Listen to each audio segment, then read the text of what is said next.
mencintaimu gawe aku malu.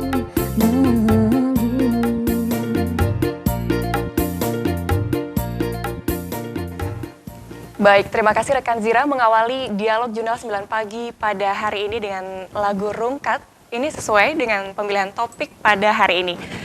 Dan yang pasti, Assalamualaikum warahmatullahi wabarakatuh. Selamat pagi pemirsa, apa kabar Anda hari ini? Senang sekali saya, Sabrina Fira, kembali dapat menjumpai Anda dalam program Jurnal 9 Pagi akhir pekan, edisi Sabtu 13 Mei 2023. Di kesempatan kali ini, topik yang dipilih adalah menangkal hoax dan ujaran kebencian pada pemilu tahun 2024. Terkait hal tersebut, pesta demokrasi di negeri ini telah bergaung dengan lantang. Pemilu tahun 2024 sesaat lagi akan dijelang. Bakal calon pemimpin pun satu persatu bermunculan. Para politikus mulai bersuara. Dan hal yang perlu diingat, dinamika pemberitaannya pun semakin lantang, lengkap dengan bumbu-bumbu yang kemudian berkembang menjadi hoax dan juga ujaran kebencian, baik itu di dunia nyata maupun dunia maya. Tak ayal, kalau sudah demikian, maka ini bisa menjadi ancaman. Untuk membahas topik tersebut lebih dalam, sudah hadir narasumber kita pada pagi hari ini yang akan membahas lebih dalam lagi terkait topik kita, yaitu menangkal hoax dan ujaran kebencian pada pemilu 2024. Kita sapa terlebih dahulu, sudah hadir bersama saya, Bapak Y. Adven Sarbani, selaku Koordinator Pesat Jawa Timur dan Mafindo Surabaya. Assalamualaikum, selamat pagi Pak Adven. Waalaikumsalam Mbak. Terima kasih Pak telah berkenan hadir di Jurnal 9 Pagi akhir pekan. Apa kabarnya Pak? Luar biasa. Luar biasa, sehat ya Pak ya, Alhamdulillah. Baik Pak, sebelum kita mengulik nih terkait tema kita pada pagi hari ini, yaitu menangkal hoax dan ujaran kebencian pada pemilu 2024, saya ingin berkenalan terlebih dahulu pemirsa dengan Pak Adven dan juga sebuah gerakan yang menarik untuk dibahas, yaitu Pesat Jawa Timur yang baru saja launching di tahun ini, beberapa waktu lalu. Itu bisa diceritakan nggak Pak Adven bagaimana latar belakang daripada Pesat Jawa Timur itu sendiri? Baik, Pesat Jawa Timur adalah paguyuban ekosistem informasi sehat. Kami hadir saat ini di Indonesia ada 5 wilayah. Baik. Dari Aceh, Kalimantan Barat, Kalimantan Timur, dan Sulawesi Selatan, lalu juga Jawa Timur ini. Kami dimotori oleh organisasi-organisasi yang memang bergerak dengan konsen terkait dengan literasi digital dan cek fakta. Baik. Seperti Mafindo, AMJI, AMSI, dan lain sebagainya. Yang menarik adalah ini kan sudah mulai mendekati pemilu tahun 2024. Apa yang menjadi trigger begitu daripada Pesat Jawa Timur ini kemudian hadir saat ini? Kami mengkhawatirkan terulangnya kembali ketika polarisasi, ujaran kebencian dan hoax itu beredar begitu masif di dunia media sosial kita, di dunia WhatsApp kita, dan lain sebagainya, sehingga masyarakat terpecah-pecah gitu ya. Karena dukungan politik, karena mereka terkotak-kotak dalam percaya dengan hoax tersebut dan lain sebagainya gitu. Yang menarik adalah ketika di tahun 2019 pada pemilu tahun 2019 begitu, banjir informasi yang merajalela, kurangnya kemudian tim responsif terhadap fakta, masyarakat mulai kebingungan yang seperti dikatakan Pak Adven, ada polarisasi. Nah, bagaimana kita bisa mengenali ciri-ciri daripada hoax itu sendiri dan agar masyarakat juga lebih paham. Namun Pak Adven dan juga pemirsa nanti juga akan bergabung bersama kita secara online, ada Pak Suko Widodo selaku pakar komunikasi politik akademisi UNER Surabaya. Namun sesaat ini kita akan lebih dalam lagi bersama dengan Pak Adven begitu. Bagaimana Pak masyarakat bisa mengenali ciri-ciri hoax agar kita juga bisa lebih preventif begitu. Baik, hoax itu menyasarnya bukan di logika Mbak, tapi di emosi kita, di identitas kita gitu ya. Jadi ketika emosi itu kena gitu ya, logika hilang. Jadi hoax tidak menyasar pada golongan yang mungkin mohon maaf pendidikannya rendah atau mungkin secara ekonomi kurang mampu. Enggak. Banyak orang-orang pintar yang akhirnya percaya dan begitu meyakini kabar itu adalah benar, padahal itu adalah hoax. Karena apa? Karena emosinya yang sudah kena terlebih dahulu, gitu ya. Identitasnya yang tersinggung terlebih dahulu dan dia masuk dalam echo chamber. Informasi yang beredar yang di kelompok mereka sendiri, gitu ya. Jadi yang terjadi hoax itu kan mereka saling memantulkan berita sendiri, gitu ya. Jadi kabar-kabar itu yang muncul adalah kabar-kabar yang mengamplifier kabar berita itu, gitu, kebohongan-kebohongan itu. Gitu. Jadi yang ketika kita mengenali hoax, mau tidak mau kita harus sadar bahwa jangan sampai ketika kita membaca suatu informasi atau menonton suatu video begitu, emosi kita terpancing. Baik. Kita lupa menggunakan logika dan tidak bersikap kritis terhadap logika si tersebut. Betul. Lantas dari Pesat Jawa Timur sendiri bagaimana gerakannya untuk menyikapi hoax dan ujaran kebencian Ya. yang dikhawatirkan begitu, Pak? Ya, kami Mavindo adalah masyarakat anti fitnah Indonesia gitu ya. Jadi kami mulai dari 2016 berdiri gitu ya. Kita melihat bagaimana pemilu sebelumnya itu dan kita juga berjuang untuk mengedukasi masyarakat supaya melakukan cek fakta terlebih dahulu, melakukan sharing sebelum sharing dan lain sebagainya gitu. Juga kita mengadakan banyak pendidikan-pendidikan ataupun juga pelatihan-pelatihan cek fakta. Lalu juga kita punya banyak tools terkait dengan cek fakta dan lain sebagainya. Kami mengklarifikasi suatu kabar dan lain sebagainya. Tapi kami sadar bahwa kami Mavindo tidak bisa bergerak sendiri gitu ya. Organisasi-organisasi dengan rekanan kami juga seperti Aji, teman-teman jurnalis juga tidak bisa bergerak sendiri. Sehingga kita butuh bantuan masyarakat, kita butuh bantuan banyak komunitas. Sehingga mereka kita ajak untuk mari bersama-sama bergabung dalam paguyuban ini untuk bersama-sama mari kita ciptakan ekosistem informasi yang sehat. Baik, Gitu. Pak Adven, yang menarik adalah bagaimana kemudian daripada Pesat Jawa Timur dan Mavindo ini merangkul masyarakat untuk bisa berpartisipasi. Betul. Bagaimana langkah-langkahnya strategis begitu untuk bisa melibatkan masyarakat Ya. untuk ikut aktif begitu? Yang pertama jelas kami adakan pelatihan-pelatihan literasi, pelatihan-pelatihan cek fakta gitu. Kita mengajak teman-teman komunitas dan kita harapkan perwakilan komunitas itu bisa menyebarkan trik dan tips cara mengecek berita atau cara mengecek informasi hoax itu benar atau salah melalui tools yang sudah kami sediakan, sehingga dengan tools itu mereka bisa teredukasi gitu ya. Mereka bisa menjadi agen-agen untuk agen-agen untuk pejuang literasi digital, pejuang anti hoax dan sebagainya. Artinya ada kampanye sosial juga ya, dan juga edukasi-edukasi yang memang dikhususkan untuk menyasar masyarakat dengan literasi yang rendah itu tadi ya. Betul. Kemudian kalau kita melihat hoax ini adalah problematika yang selalu muncul di setiap tahun politik. Betul. Itu kemudian bagaimana Pak Adven menanggapinya, Pak? Ya karena ada kepentingan ya, entah itu kepentingan politik atau kepentingan ekonomi, karena kita percaya bahwa ada industrialisasi dari hoax itu. Ada orang yang diuntungkan ketika dia menyebarkan atau kelompoknya menyebarkan hoax itu, diuntungkan secara ekonomi. Gitu ya. Kalau Mbak Sabina lihat itu ketika kita di YouTube katakanlah gitu ya, ada konten-konten yang memang informasinya ada aktif terus gitu ya, informasi penyebaran hoax dan followernya luar biasa, followernya sampai ribuan gitu ya. Itu berbeda dengan kami yang kami punya konten juga untuk klarifikasi hoax yang menyebar punya mungkin cuma ratusan. Gitu. Jadi ya karena ada kepentingan itu, kepentingan ekonomi, kepentingan politik, sehingga ya hoax terus hadir gitu ya. Ini menarik ya pemirsa terkait hoax dan ujaran kebencian, apalagi ini mendekati tahun-tahun pemilu yang mana akan banyak gitu ya. Nah, kalau dari Pak Adven sendiri bagaimana kemudian harusnya partai politik ataupun media-media mainstream bisa melakukan langkah preventif ataupun bagaimana menyiasati dalam gerakan-gerakan yang mereka lempar atau deklarasikan ke masyarakat terkait bakal calon-calon pemimpin yang mereka usung begitu loh, agar kita bisa meminimalisir hoax. Bagaimana Pak Adven melihat itu? Kembali ke tanggung jawab moral gitu Baik. ya, bahwa di atas kepentingan politik, di atas kepentingan kekuasaan, harus diingat bahwa persatuan Indonesia, kerukunan masyarakat itu harus dijaga, itu harus jadikan nomor satu.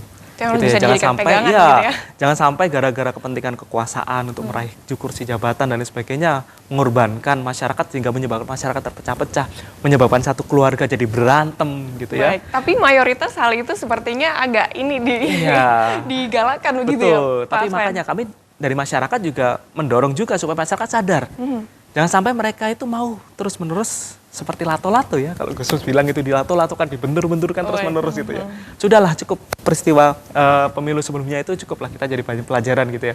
Bagaimana masyarakat itu jadi begitu konfliknya begitu panas untuk gelaran politik yang cuma sesaat itu. Nah, saya menarik tadi saya sempat menggarisbawahi apa yang disebutkan oleh Pak Adven adalah masyarakat kita cenderung asal sharing tanpa saring begitu. Betul. Nah, kemudian kalau di tahun-tahun lalu apa yang menjadi pengamatan dari Pak Adven terkait hoax itu dominan yang seperti apa, dan untuk di tahun yang akan datang ini potensinya akan seperti apa Pak Adven kalau Pak Adven melihat atau mengamati pola yang ada begitu?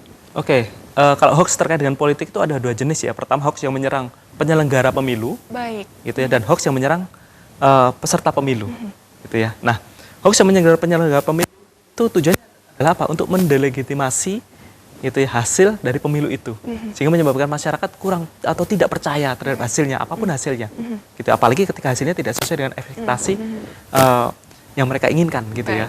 Lalu hoax sebagai peserta pemilu, bagus tidak mau itu bagian dari serangan politik supaya dukungan terhadap lawan politiknya berkurang, begitu. Nah, masyarakat harus pandai juga untuk memilah dan memilih, gitu ya, memahami juga mencari alternatif berita, jangan hanya berita yang satu sumber saja. Baik, yang menarik adalah menumbuhkan kepercayaan, Pak Adven. Betul. Dan juga mencari alternatif. Nah, ini kan di posisi seperti ini masyarakat sepertinya butuh begitu peran sebuah media, baik itu tidak media saja ya, pemerintah juga bagaimana kemudian ada sebuah seperti kayak tim verifikasi fakta ataupun mereka bisa tidak terbawa arus begitu. Bagaimana Pak Adven melihat itu? Sinergi, butuh kolaborasi dengan berbagai macam pihak. Kami dari organisasi dan komunitas anti hoax sadar bahwa kita tidak bisa bergerak sendiri. Betul. Kita butuh dukungan dari pemerintah, kita butuh dukungan dari komunitas-komunitas, dari jurnalis, dari akademisi dan lain sebagainya. Betul. Sehingga semua itu dari kegiatan yang holistik, gitu ya. Dari hulu ke hilir, gitu ya. Dari hulu, dari atas itu ada kebijakan, ada edukasi, ada peraturan-peraturan, ada kajian akademik dan lain sebagainya, gitu ya. Di tengah itu kita butuh pelatihan-pelatihan supaya masyarakat lebih paham, gitu ya.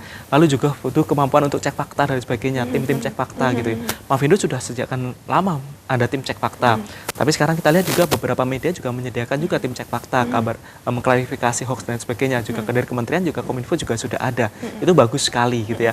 Lalu di akhir itu ada penegakan hukum, gitu ya. Jadi hukum yang kuat, hukum yang tegas.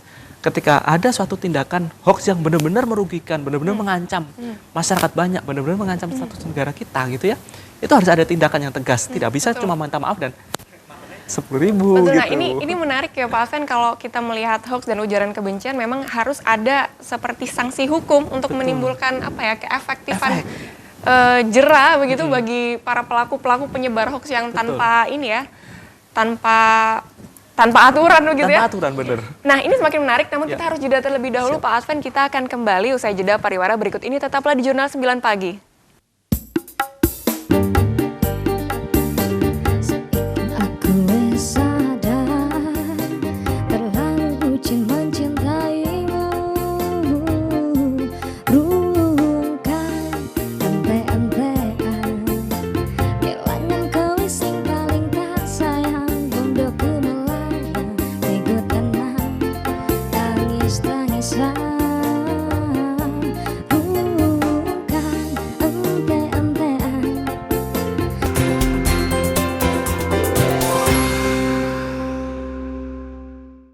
Usang tikus-tikus kantor yang suka berenang di sungai yang kotor. Kisah usang tikus-tikus berdasi yang suka ingkar janji, lalu sembunyi di balik meja teman sekerja, di dalam lemari dari baja. Tikus-tikus tak kenal kenyang, rakus-rakus bukan kepala. Otak tikus memang bukan otak kurang. Kucing datang, tikus menghilang.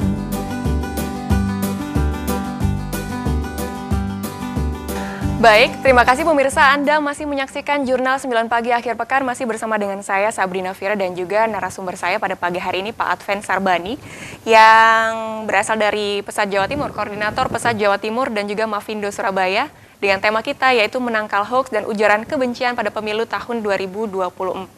Kita lanjutkan kembali. Sebelumnya nanti juga akan bergabung bersama kami secara online. Di sini ada Pak Suko Widodo begitu ya, sebagai pakar komunikasi politik akademisi UNER Surabaya. Sambil kita menunggu, kita lanjutkan kembali perbincangan bersama dengan Pak Adven. Yang menarik adalah Pak Adven sempat menyebutkan bahwa pentingnya nih ada sanksi hukum untuk menindaklanjuti para penyebar hoax ini agar tidak semakin merajalela. Nah, sejauh ini apakah sudah ada sanksi hukum Pak Adven terkait hoax itu sendiri? Kalau kita ingat di pemilu sebelumnya itu kan ada kelompok yang namanya Saracen ya. Saracen itu kan akhirnya teringkus gitu ya dengan polisi dan mereka mendapatkan sanksi hukum.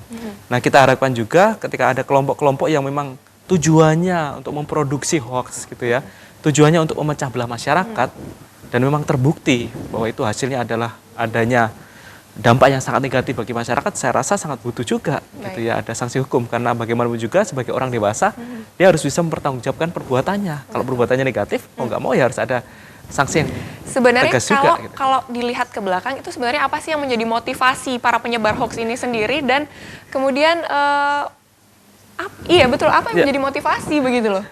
Mau nggak mau kalau kita lihat sebenarnya ekonomi sih Mbak, Baik. gitu ya, ada motif ekonomi juga gitu ya. Jadi dari survei yang kami lakukan gitu ya, dari penyelidikan yang kami lakukan juga terbukti juga ada motif ekonomi, motif politik gitu ya, motif untuk mempertahankan eksistensi kelompoknya gitu ya, motif untuk menyebarkan, istilahnya membuat kelompoknya tetap solid gitu ya. Baik. Jadi ketika orang percaya hoax gitu ya, dia itu akan masuk dalam suatu komunitas gitu ya, echo chamber gitu ya, dan artinya teramplifier informasi-informasi tersebut yang dia dapatkan gitu ya. Baik. Dia tidak bisa menciptakan alternatif informasi baru gitu ya. Dia tidak bisa mengakses alternatif info baru kecuali kalau dia mau keluar gitu ya. Nah, ketika itu terjadi kan yang terjadi dalam kotak-kotak gitu ya. Nah, Baik. kotak-kotak itu adalah massa gitu ya. Kalau hitungan ekonomi kadang bisa jadi dia jadi konsumen juga untuk menikmati, dalam tanda kutip ya, menikmati hoax yang diproduksi itu gitu. Betul. Pak Alvan, ini kan bisa dijadikan pembelajaran begitu untuk selanjutnya ke depan di pemilu tahun 2024 kita bisa meminimalisir hal tersebut. Nah, dari Pesat Jawa Timur sendiri bagaimana agar produsen-produsen hoax ini tidak kemudian ambil panggung? Bagaimana punya strateginya seperti apa, Pak? Ya, kembali ke masyarakat gitu ya. Oke. Artinya Tetap ada masyarakat yang menjadi masyarakat yang harus sasaran menjadi ya? sasaran, mau tidak mau kalau masyarakat sudah teredukasi gitu ya, masyarakat sudah cerdas dan bijak, tidak mau menonton atau mengakses informasi yang tidak benar seperti itu, ya mereka akan hilang gitu ya. Karena kan seperti benalu ya, produsen hoax itu seperti benalu gitu ya, hoax itu seperti benalu. Kalau memang benalu atau ilalang itu kita babat terus-menerus, kita singkirkan terus-menerus, taman informasi yang sehat kita ciptakan, Baik. itu akan tersingkir juga. Lantas bagaimana kemudian masyarakat langkah awalnya begitu? Kita mulai dari diri sendiri, bagaimana kita kemudian misalkan mendapatkan informasi yang belum tentu kebenarannya seperti apa, bagaimana kita bisa mengenali dan juga kebenarannya seperti apa, kita harus kemana dulu untuk bisa meng-cross check Pertama, pemberitaan? kita harus sadar bahwa informasi itu pasti tidak 100%, istilahnya tidak ini Mbak ya, harus ada pembandingnya gitu ya. Baik. Ketika dapat informasi jangan langsung percaya gitu, jangan langsung dipercaya penuh bahwa itu informasi yang benar. Bandingkan dulu dengan informasi yang lain, apalagi kalau informasi terkait dengan sesuatu yang membuat kita itu jadi emosi gitu ya, sesuatu yang membuat kita jadi marah atau tidak suka, benci dan sebagainya. Hati-hati kayak gitu. Jadi kembali ke diri sendiri, kita butuh sikap skeptis, kita butuh sikap yang lebih tenang dan bijak gitu ya. Jadi pembelajarannya kembali ke diri sendiri. Artinya kalau kami sendiri menyadari ketika teman-teman mendapatkan informasi, tolong tahan dulu diri teman-teman. Hitung 1 sampai 10 gitu ya. Jangan langsung bereaksi, apalagi jangan langsung share gitu ya. Kadang-kadang Lagi itu ini mudah menjadi sekali PR share untuk gitu ya. masyarakat secara luas ya, agar tidak mudah terprovokasi dengan segala pemberitaan yang ada, sudah mulai cerdas untuk kemudian berliterasi begitu ya, Betul. Pak Alvan. Nah, selain itu ada tantangan-tantangan yang juga kita harus notifikasi begitu terkait sudah mulai ada nih terkait kemajuan digital. Betul. Tentang teknologi AI. Betul. Nah, ini yang kita juga harus waspadai. Waspada sekali. Gimana Pak Alvan Ya, menanggapinya? yang viral kemarin kan suara presiden kita yang menyanyi gitu Iya, ya. betul. Pak Jokowi menyanyi. Itu kan AI yang membuat gitu ya. Jadi ada program AI, aplikasi AI yang bisa menciptakan suara dari tokoh-tokoh ataupun aktor-aktor, artis-artis Nah, itu gitu yang ya, ini ya, yang terkenal. menjadi Dia sangat menciptakan berbahaya. suara. Nah, itu bisa jadi itu sebagai sarana gitu ya. Atau misalnya presenter sosok dibuat dan sebagainya gitu ya. Itu sangat berbahaya, dan kami sadari juga bahwa AI itu dalam satu sisi bisa sangat membantu kehidupan kita. Iya, benar. Tapi di sisi lain juga perlu kita waspadai karena potensinya luar biasa sekali. Bisa gitu ya. menjadikan ancaman begitu ya? Betul. Jadi ya itu harus kembali ke regulasi, kembali ke kesadaran masyarakat, bagaimana bijak ketika mendapatkan informasi. Tiba-tiba ada sosok tokoh suaranya beredar, dia mengatakan kata-kata provokatif dan lain sebagainya.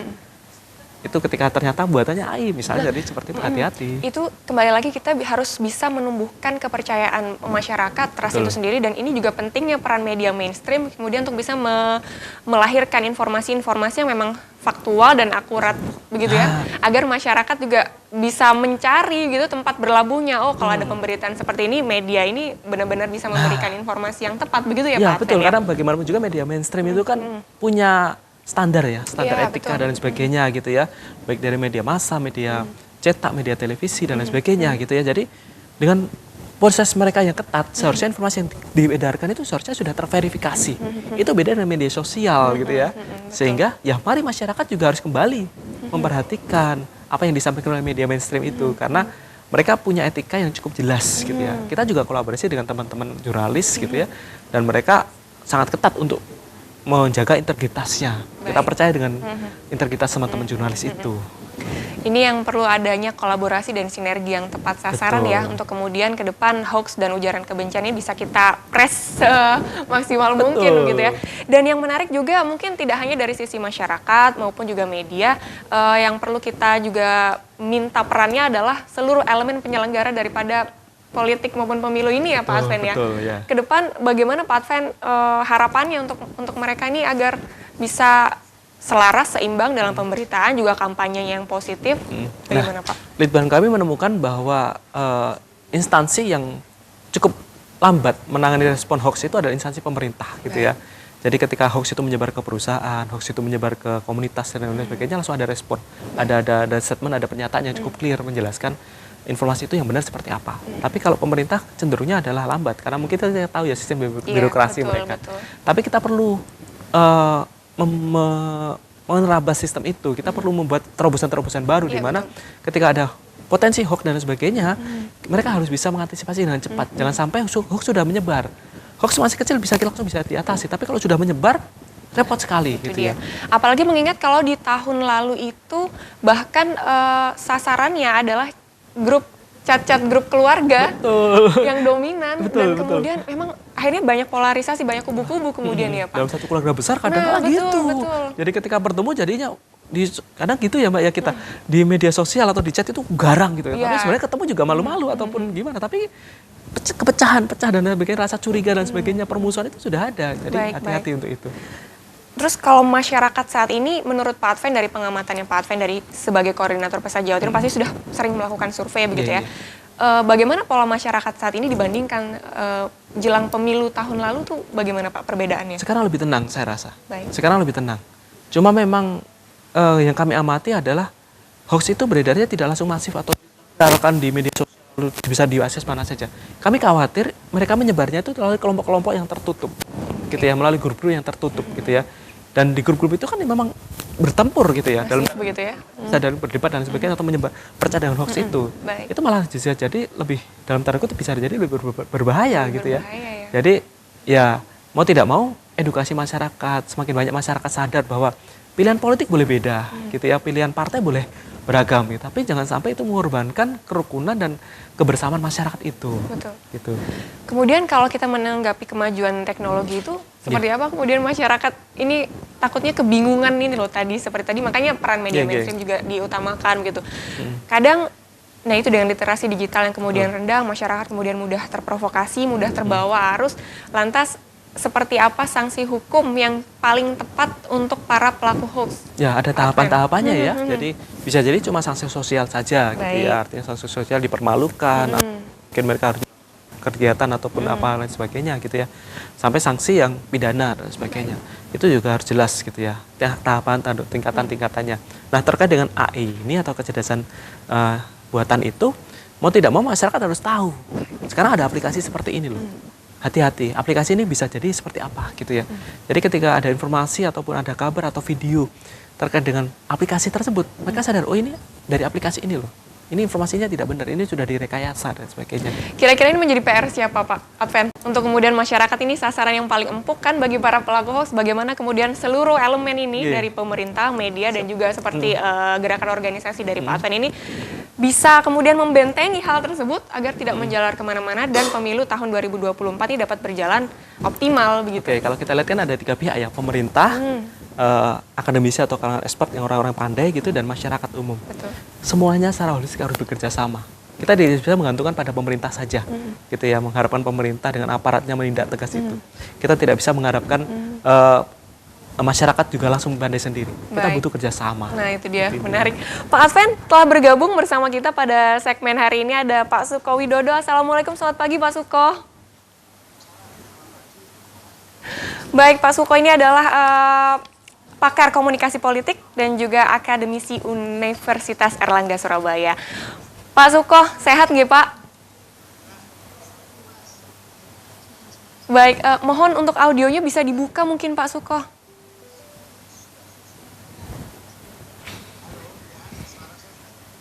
Oke. Cek audio.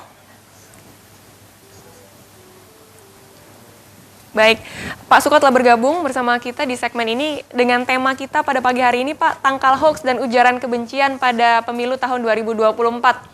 Kalau dari Pak Suko sendiri, bagaimana Pak masyarakat bisa lebih cerdas untuk mengenali ciri-ciri daripada hoax begitu, Pak?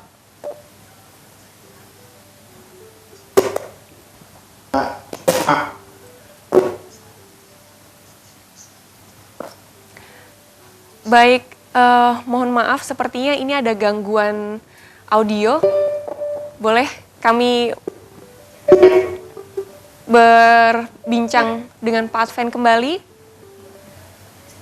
Baik, karena ada sedikit gangguan audio, boleh kita bincang kembali Pak Adven? Cek. Suaraku ragu. Baik, kalau tadi kita sudah banyak kemudian mendapatkan informasi-informasi yang luar biasa dari Pak Adven terkait hoax itu sendiri.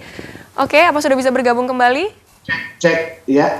Siap Pak Suko, matur nuwun sudah masuk Pak. Baik, kita lanjutkan kembali Pak Suko, terima kasih.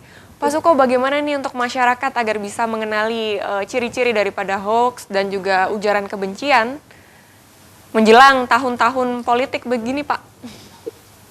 Ya, saya kira Mas Vindo sudah menjelaskan ya tadi saya cerita. Makasih Mas Mbak. Tapi yang memang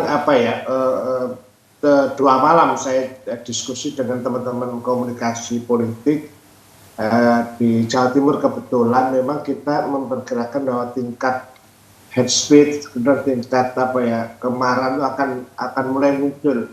Pertama kondisi ekonomi, dan kita akan menduga kalau ini tidak segera warga diajak untuk berembuk, untuk mendiskusikan, maka peluang untuk konflik itu tingkat tinggi dari omongan. Karena itu saya terima kasih ya Pak Pindo, ini satu-satunya lembaga yang saya kira concern di bidang anti fitnah itu ya. Baik. Nah, yang perlu dilakukan bahwa hate speech itu sudah bahkan tidak terjadi pada orang-orang yang pendidikannya rendah tinggi pun juga gitu. Kalau ngomong jagonya ini dipicu sedikit saja dia akan jadi kemarahan. Karena itu memang ini lahan yang bagus untuk memicu konflik. Karena itu soal anti fitnah, anti kebencian itu bukan soal intelektual, tapi soal bagaimana kemudian dia dibiasakan menghadapi situasi itu.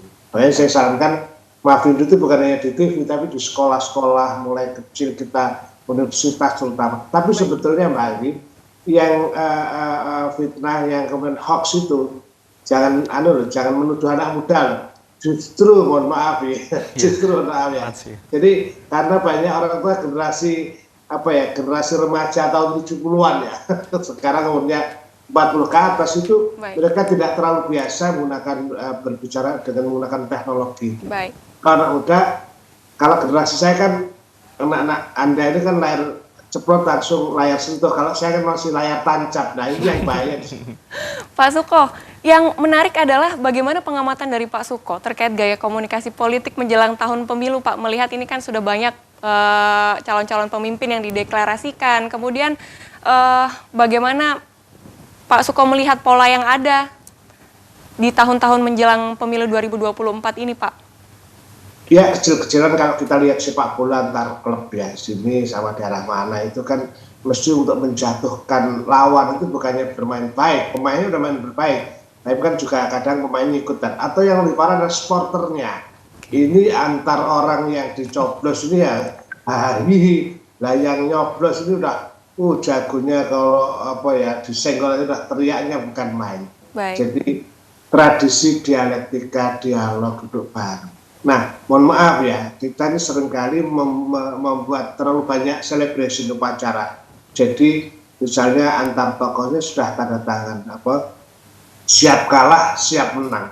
rasanya yang siap kalah tuh nggak ada. Jadi semuanya pengen menang. Ini yang psikis saya kira bahaya. Terutama adalah kalau dalam teori komunikasi politik itu begini, teori bandel itu ya.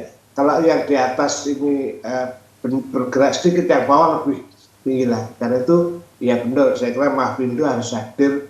Mahfindo menurut saya harus didorong, kalaupun dibiayai dia menjadi gerakan masyarakat untuk anti fitnah. Baik. Pak Suko, adakah kemudian saran yang bisa diberikan pada seluruh elemen penyelenggara politik agar dapat mengkampanyekan tanpa hoax begitu, Pak?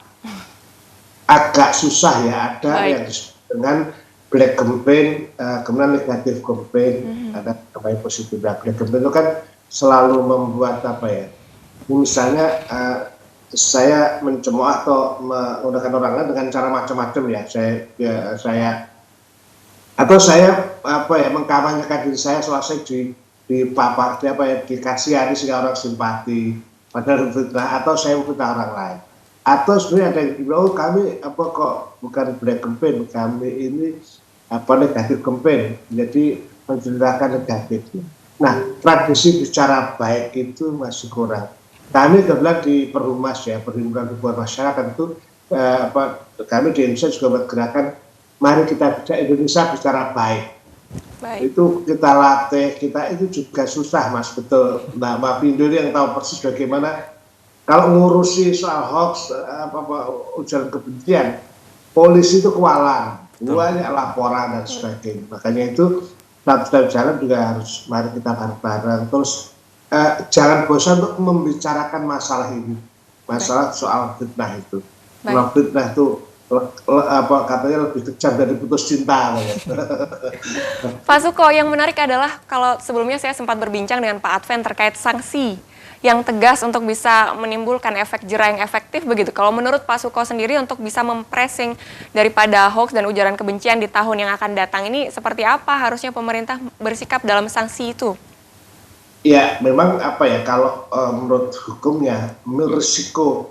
Jadi salah ngasih uang untuk kembalian beli itu masih bisa ditukar, salah omongan itu kan risikonya bisa perang, pengalaman misalnya berbagai studi di luar Jawa lewat media radio misalnya mereka saling macam-macam dan sebagainya. Itu memang saya sepakat bahwa untuk menjadi seorang presenter bahkan seperti Anda ini kan nggak sembarangan orang gitu loh.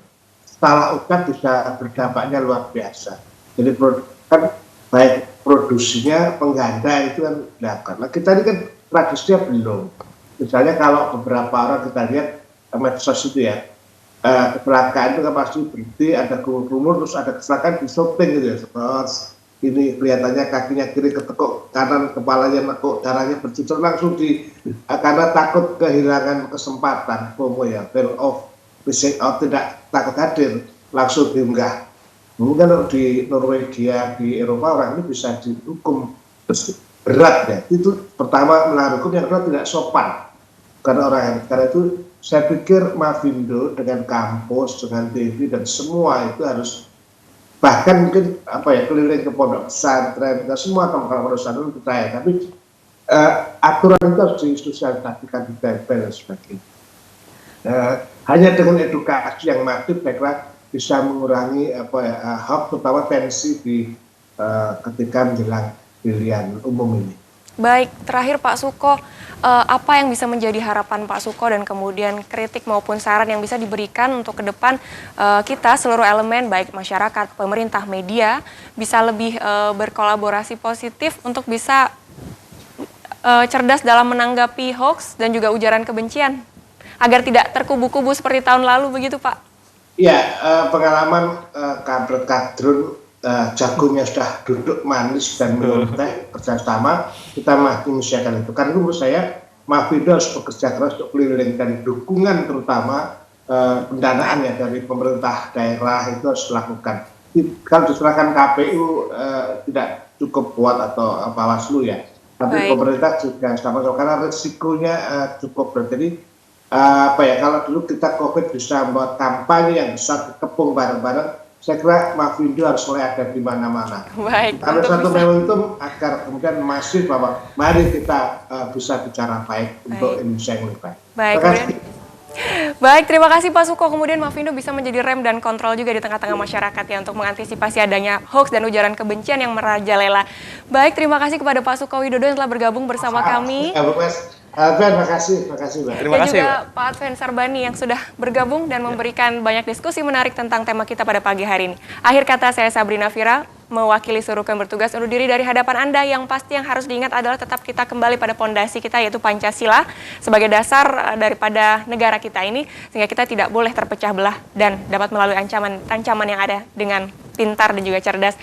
Saya Sabrina Fira mewakili seluruh yang bertugas undur diri dari hadapan Anda. Terima kasih atas perhatiannya. Wallahul muwafiq ila aqwamit thoriq. Wassalamualaikum warahmatullahi wabarakatuh.